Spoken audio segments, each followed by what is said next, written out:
So, our last speaker today is someone I'm sure everyone here knows. He's someone who's been working in nationalism for longer than pretty much everybody in this room. And when writing this intro, I had to make an effort to keep it short, because there's a lot of good that can be said about Kenny Smith. Despite the setbacks and failures that nationalism has faced, Kenny has always continued the fight. Pivotal not just to the founding of this party, but also to its success, Kenny Smith is truly a titan of nationalist politics. I've worked with Kenny on the National Council for just over a year now, and I can tell you, as anyone else who's worked with him would, that Kenny is one of the most dedicated, hard-working nationalists you'll ever meet. A day does not go by when Kenny does not put work into nationalism. Kenny has been central to building the community politics approach. He wrote The Route We Must Take, a very important document I'd recommend everyone read, along with Nationalism Explained. That document outlines how community politics works for us as a party, but also how it works for our communities and the people who live there. But it's more than just that work. Kenny is a motivator and a leader. He has zero tolerance for slackers. And I know that there are people in this party today who are only able to do the work they do because Kenny has helped to build them up, build a competent team around them, and give them the tools they need to do their work for nationalism. So please welcome to the stage Chairman Kenny Smith.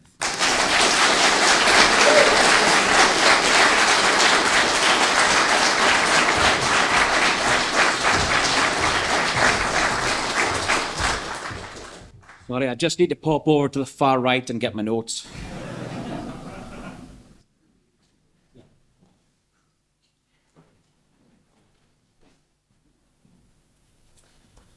So, that was a really nice introduction from Daniel.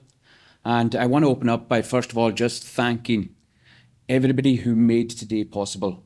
When we walked into this hall last night and seen how fantastically it was dressed, absolutely blew me away.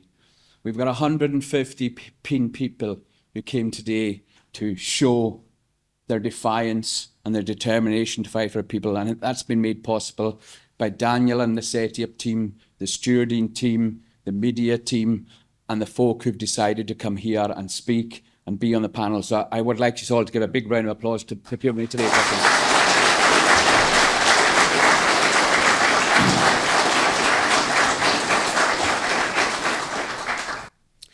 So I honestly wouldn't have believed 2 years ago that you said I'd be standing here leading my own political party. I never, ever had such ambition to do that. But I am, like many of you in here, somebody who steps up to the plate in our people's time of need. There are so many problems that we see in this country, and nobody is coming to save us. We have to really do this for ourselves. So my message today is going to be asking you guys to become the leaders you want to see. We started the Homeland Party in April, May last year because we wanted to see serious effort in communities and power given back into the hands of our own people. For decades, we've let the liberal progressives take control. They are the people who've destroyed our education system, our judiciary. Every facet of our life is impacted by what we have let happen because we've turned away from the struggle and let these lunatics on the far left, liberal progressivism, take over. That's our fault. But we decided we want to take power back. And we looked around to try and find a party that was doing what we wanted. And nobody was doing it. Nobody was presenting serious, sensible nationalism, and nobody was actively engaged in community politics, proving that nationalism is the answer. I believe that nationalism can fix all our nation's ill, because it means putting our people first in everything we do.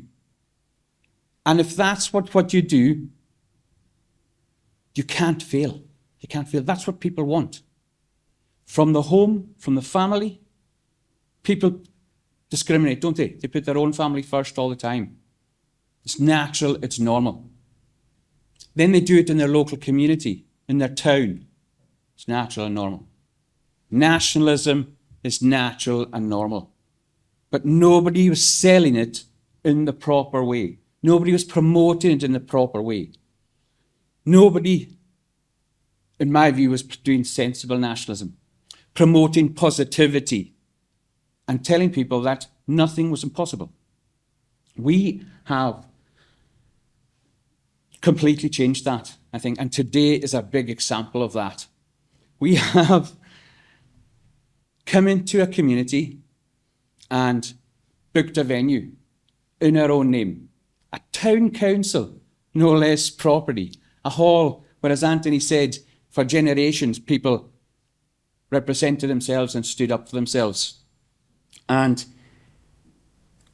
the parish council, the town council, did not balk, they didn't panic. Even when the smelly, filthy, left-wing people came and protested and said, "Don't you realise they're fascists? You can't let them take our town hall." We're in the town hall. There's nothing they can do. They were told to turn tail and run. So we created the Homeland Party, and we wanted to create a brand new aesthetic. I'm sorry, I'm going to get some water.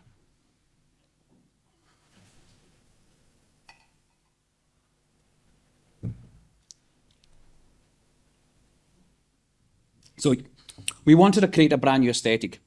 Nationalism, as far as I'm concerned, for years has been misrepresented by lunatics, antisocial behaviour, and all sorts of people who don't present the nationalism in the same way. For people who get masked up. How can you sell something that you're saying is the answer if you're hiding and you're not confident in yourself?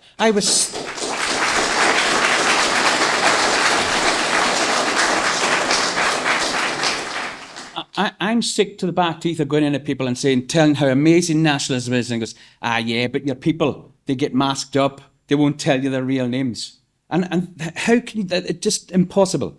We should be like the early Christian missionaries and promoting nationalism everywhere we go, to friends and family, in the workplace. And I know it's not for everybody and it takes time, but believe me, I've been doing it for 33 years and nobody cares. If you are a good, upstanding person in your community, that's what they will believe nationalism is. They won't believe the stereotypes put out by the left-wing media, by the establishment media. They'll say, that's not true. I know Steve Laws. I know Robert Grajny. These are what nationalism, these are the people that represent nationalism. Good, upstanding people in their community doing positive works. And that, for me, when we looked, we wanted to have a logo that spoke to everybody, a name that spoke to everybody. We didn't want the traditional red, white and blue. We picked British racing green. Another British iconic thing that talks of triumph and positivity and excitement, a bit vibrancy. Every time I imagine British racing green, I think of British triumph on the racing track, pushing the barriers, pushing the edges. That's what I think the Homeland Party does today. We've got that vibrancy and excitement. We are a party of only 250 people, yet two of the biggest parties in Europe are speaking at our conference 8 months in. That's incredible.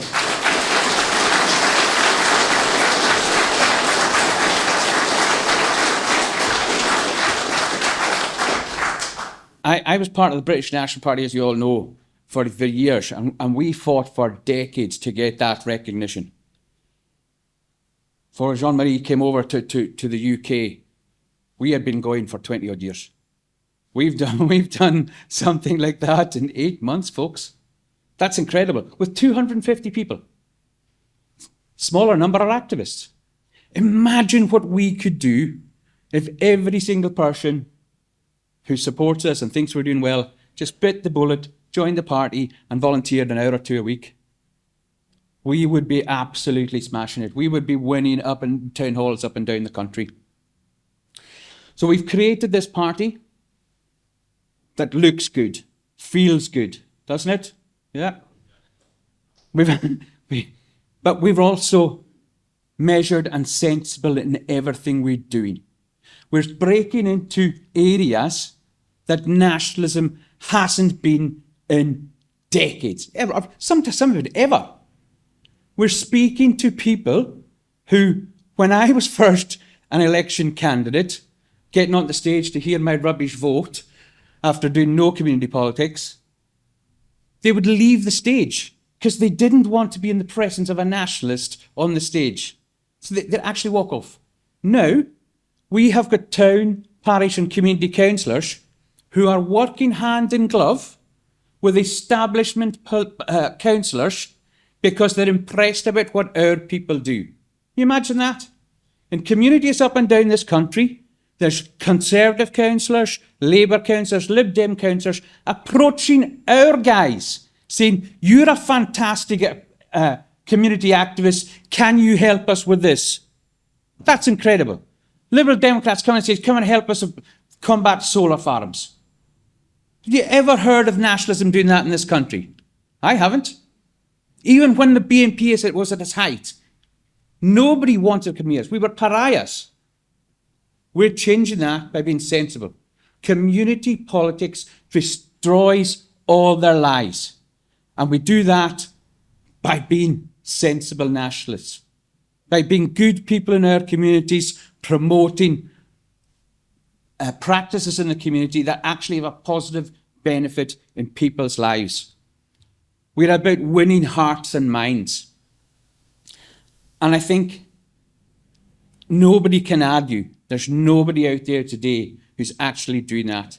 We're bringing positivity back to nationalism, making people confident to stand up, show their face, to defy the filthy left.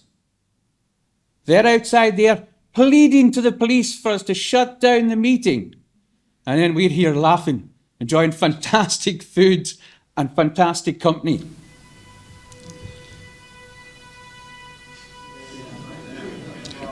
He knows it, he knows it.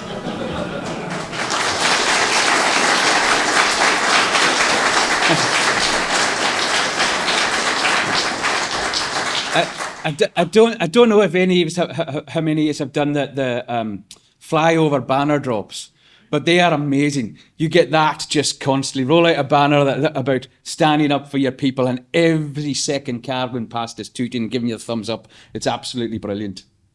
So, as I said, we're the only people out there doing what we do, promoting sensible nationalism, getting involved in local communities, and winning hearts and minds. And most importantly of all, we're the only ones doing it defending our ethnicity. Nobody else will speak about our people in the same way we do. We haven't got shame, we haven't got guilt, we haven't got fear. We stand up for our own people.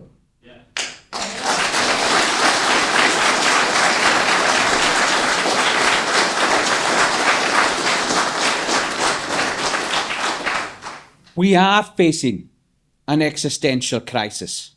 If you've seen the leaflets that the Homeland Party produced and see the changes that have been happening in recent decades, it is absolutely terrifying. And it behooves every single one of us to make effort every week to do something for the cause. Because if we don't, our people pass. We go into the night and we'll never be heard of again. And I don't want that to happen. All the liberal progressive parties, the Conservatives, the Labour, Lib Dem, the Greens, SNP, Plaid Cymru, they are all open border lunatics. Even the party at the moment that's been promoted to say that they will bring reform and change to us. They've just had a conference where they've basically said they don't care about ethnicity. They're only interested in culture. Give that man a piece of paper, as long as he tells us he loves fish and chips. What a load of rubbish. Another man who was debated recently by Steve has said he wouldn't care if this country was 95% black as long as they had British values.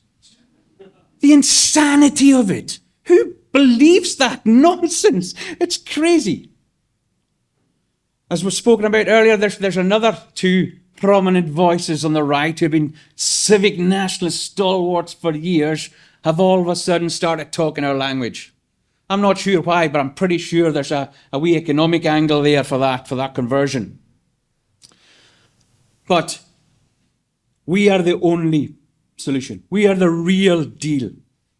And if you don't believe it, we have been endorsed, as I said, by two of the most successful parties in Europe.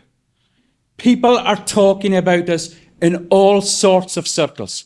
I've met with people in academia, in the legal profession, in the political profession, who are all watching us and loving what we're doing. And most of the time what I get to hear is, we'll commit when you're a bit bigger. Too many people are saying that. Imagine if these people, or some of you guys, I think something like, I've been told 48% of the guests today are not party members. If you like what we're doing and like what we're saying, join us. Because that's the only way you make us strong and give these people confidence to get on board and back us. They're hedging their bets at the moment. It's a little cowardly, yes, but we can understand it. They've never seen anybody like us before.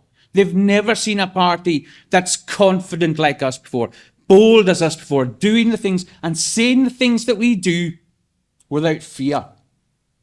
That's how we win. When you look at the history of our people and the things that we've done over the years, we've done it with boldness and fearlessness. And we're going to do exactly the same here. And yet that means you have to challenge the system. You cannot run away to the hills or the woods and hide. If you do, you abdicate all responsibility for your communities. You run away and they could wipe you out in minutes if they wanted you. They could shut you down, take your land away from you. You run away if you don't have control of the levers of power. Running away and hiding does not work. And I would say this, more than that. I would say if there's doomsayers and negative Nancys in your life, banish them. Get rid of them. Because defeatism already makes sure that you lose. And I tell you, I'm not here to lose. Are you guys here to lose? So get rid of these people. Challenge these people. Every time they tell you that something is impossible, it can't be done, remember what the Homeland Party have done. We registered a nationalist, a genuine nationalist political party in this country when they told us you could not do that.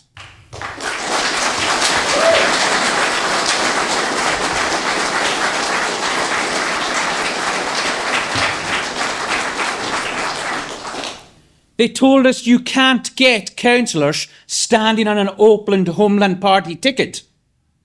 We've got councillors who got elected onto their town and parish councillors on Homeland Party tickets.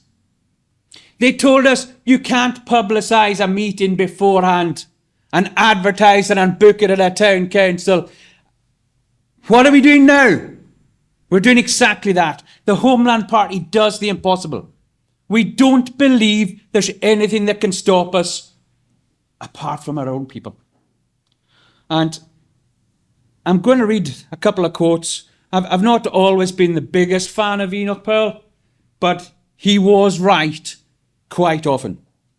And at a conference in 1968, he said, "Too often today, people are ready to tell us, this is not possible, that is not possible. I say, whatever the true interests of our country calls for, is always possible.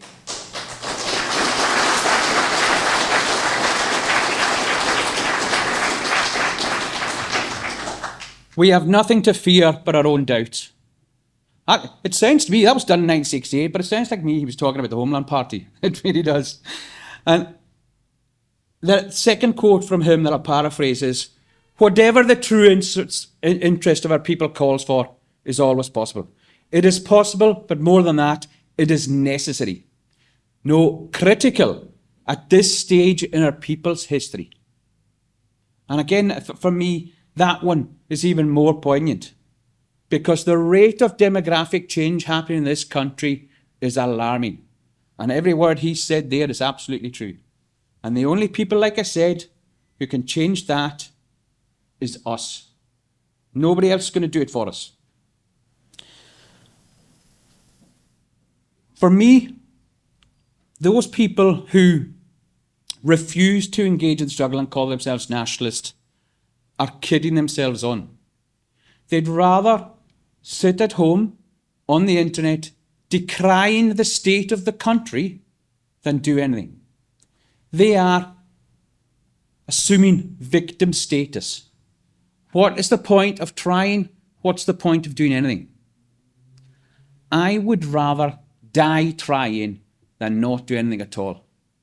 I've got 3 daughters that I do not want to have to do the things I've had to do and stand up and fight and face the aggression and hatred and the violence of the extreme left. And if I don't do it, they'll have to. So I will fight every day to make sure that doesn't happen. And there's another great orator that you guys will all know. It was a friend of mine in the BNP, Jonathan Bowden. He has got an absolutely amazing quote that I'm going to read now. Just because most of the politics of this era seems to be running well and truly against us does not mean that the situation is hopeless, because situations are never hopeless.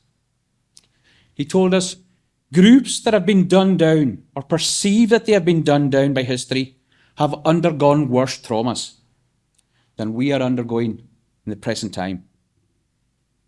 The danger of the ideology of the victim, he said, is that you begin to think like a victim and you begin to act like a victim.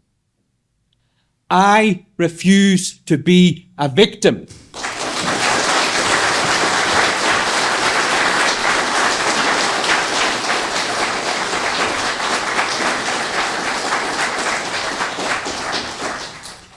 I believe in my people. I believe in nationalism. And I believe in this room, we've got people who are capable of pushing the Homeland Party onto the next level. I believe there'll be people who watch this video later online who are capable of coming into the Homeland Party and making us bigger and better. One of the things that we've written into the constitution of our party is that officers have a duty and an obligation to seek out talent, promote people who have got ability and capabilities better than themselves, and step aside if there's somebody who could do a better job for them. I want to build a party of thousands of officers where every community in the country has got a branch organiser and a team supporting their community efforts. We can only do that if people get involved and get on board. I said earlier, stop patting us on the back. Stop wishing us well.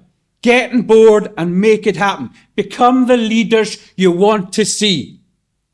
The other one that I keep seeing is people saying, how can we know they won't let us down as other parties have? That they won't cuck like other parties have?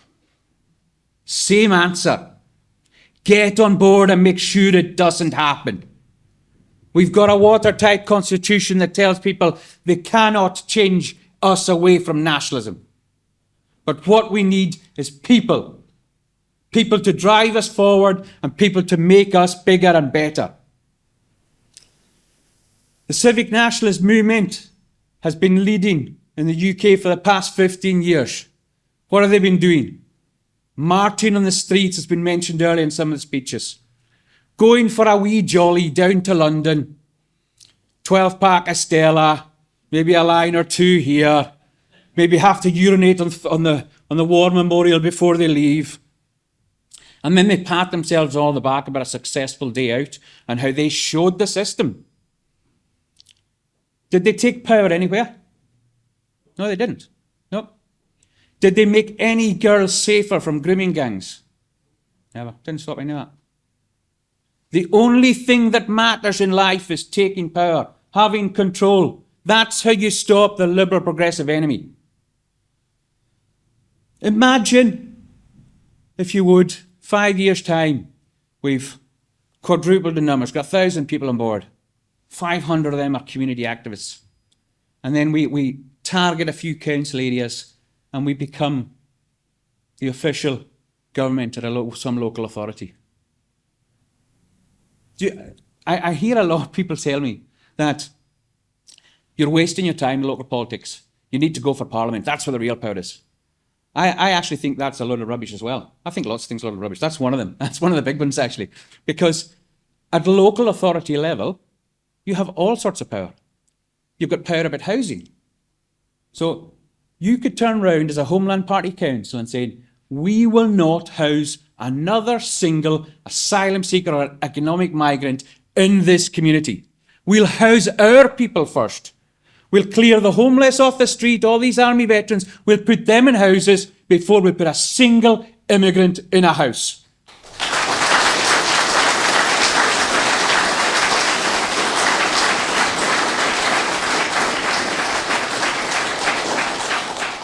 Now they'll tell you, local government will just force you to take them. In America, you get sanctuary states where it doesn't happen. Big old powerful Uncle Sam can't stop it happening there. The Hungarians have just sent buses of migrants to Brussels. People can do what they want. If they govern and have power in the country or in a local authority area, they decide what happens for their community. They have the endorsement and the mandate from their people, and they can deliver for these people. In schools, in communities where there are very few Muslims, the whole council area is feeding the children halal meat. A Homeland Party council could turn and say, no, we will source our food from local producers, from indigenous producers, and we will serve our people that. These are things you could do. There's all sorts of things. If you ran a local authority, you could make life different for your community. As was mentioned earlier in the speech, he said he didn't listen to me. He wasn't going to do the speech that I asked him to do. And then he completely stole my speech. All my talking points he's hit on already. So,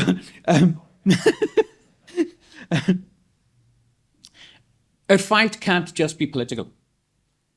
Parent councils. I do this, I'm not going to repeat it. But one of the ones I want to key mention is, and it's why sensible nationalism is so important. If you are a good, upstanding member of your society, you could become a magistrate.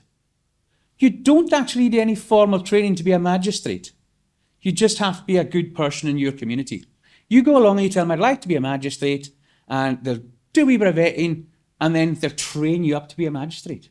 Isn't that incredible? Imagine now if we had a whole swathe of nationalists who weren't tainted in any way beforehand, and they became magistrates. Do you think we would have immigrant sex offenders getting off with community orders? No. So why are we letting it happen now? I'm pretty positive this past year I've met lots of people who are capable of being magistrates. That's just one of the ways you could do it. Parent councils, PTAs, decide who the headmaster or headmistress is of a school. They can decide the direction of their kids' education. I have a friend who lived in a rural community, and the head wanted to introduce a vegan-only menu in a farming community. And they went along to see the head teacher and says, well, if you're insisting on going ahead with this, we're bringing the muck spreaders. We're going to spray this whole school every day until you change your mind and make sure you can't let any children come into the school. It was dropped. They didn't even wait till mid-afternoon the next day, and the idea was binned. That's people power. That's us getting involved in our communities and standing up for our communities. So there are massive positives from engaging in the system and assuming power again. And the big word on everybody's lips at the moment is remigration. Everybody's talking about it. Even the softies are talking about, yes, we can deport the criminals. we can deport the illegals. But I'm telling you, if the Homeland Party started to build power bases in communities around the country, these economic migrants will start remigrating themselves. They won't.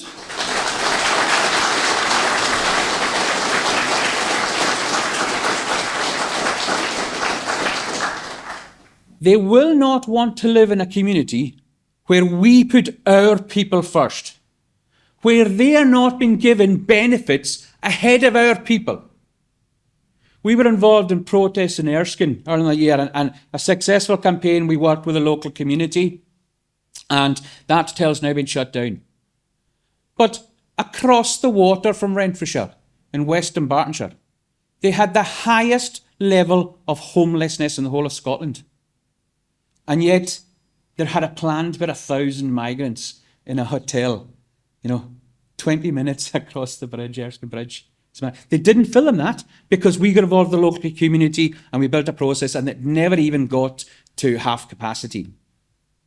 So we can put our own people first in all that we do, and these people will think, I'm not moving there, or I'm getting out of here. I'm going to find somewhere where it's economically better for us, where I can get advantage, where I can play the race card, protest and demand rights for my people, and it'll be better for us.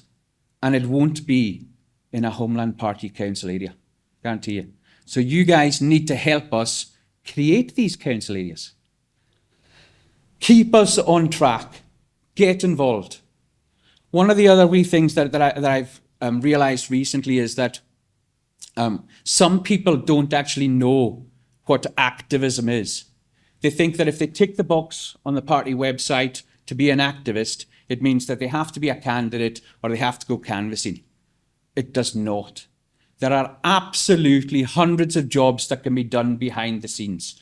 The video team, we've got a media team that does all sorts of things. There's a political team, there's a writers team. It could be simple as providing a venue, driving, helping with the catering. I promise you, if anybody is in any doubt that they have they've got no skills or what they could do, go and speak to one of the officers and you will leave with 5 jobs if you wanted. Everybody in our main team does that. We might give them a title for the job they do, but I guarantee you they've got half a dozen other jobs they're doing.